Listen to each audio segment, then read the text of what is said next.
Yeah, I think Bill was referring to our strategy from the early 2000s, which is a million years ago in terms of the mobile business now.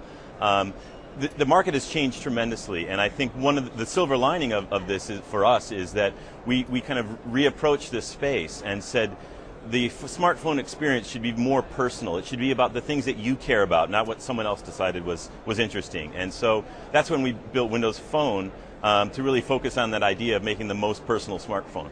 I talked to the CEO of Nokia yesterday, Stephen Elop, and he is a big champion and defender of Windows Mobile. But when are we going to see Windows Mobile really fight back and push hard against Google Android? Well, I think we're seeing it right now. Windows Phone 8 launched in the fall of last year, and one of the things that we've seen since then is a real market increase in the sales and the interest. We see 3 times as many people walking into retail stores asking for Windows Phone, and 4 times as many folks walking out having bought it. So we're seeing a tremendous momentum across the world for the platform, and so Stephen's excitement is certainly warranted. I just talked to the head of Mozilla Firefox, and they made the announcement the Firefox open source operating system for mobile, and handsets are going to be released pretty soon. What is Microsoft's feeling about the open source threat in the mobile space? Well, I think it's a demonstration that this is a very dynamic and competitive industry. We also think that there are some real requirements now. When people choose a smartphone today, they don't think about it in isolation. They think about how it'll work with the rest of the devices they own.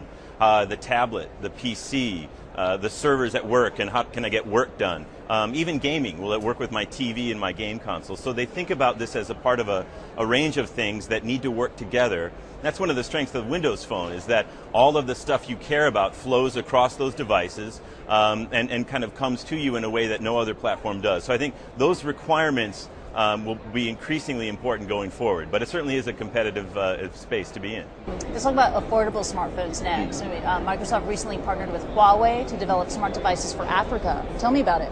Well, it's a really exciting initiative. One of the great things about our platform is that we focused on is enabling our software to perform very, very well, even on more affordable phones, which is not something that's necessarily true of our competitors. A less expensive phone has a not as satisfying experience. With Windows Phone, you have the full great experience, the live tiles, all the apps, on a phone that's more affordable. So we're working with Huawei and other partners to really create an ecosystem that will spur development of mobile in Africa. Software vendors building applications, great content that's designed for Africa. So this is a really exciting initiative for us. Huawei is a big Chinese manufacturing brand. They're a partner of Microsoft Windows Mobile.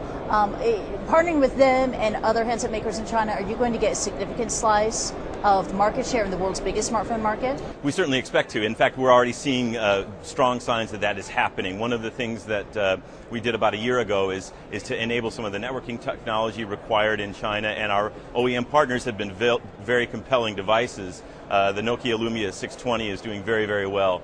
So you'll continue to see our platform and our great hardware partners again deliver on those experiences that are very high performant, even on a phone that's affordable. So we're seeing great success there as well. Okay, and Microsoft and mobile, what's the end game for you? Do you want to get first place again?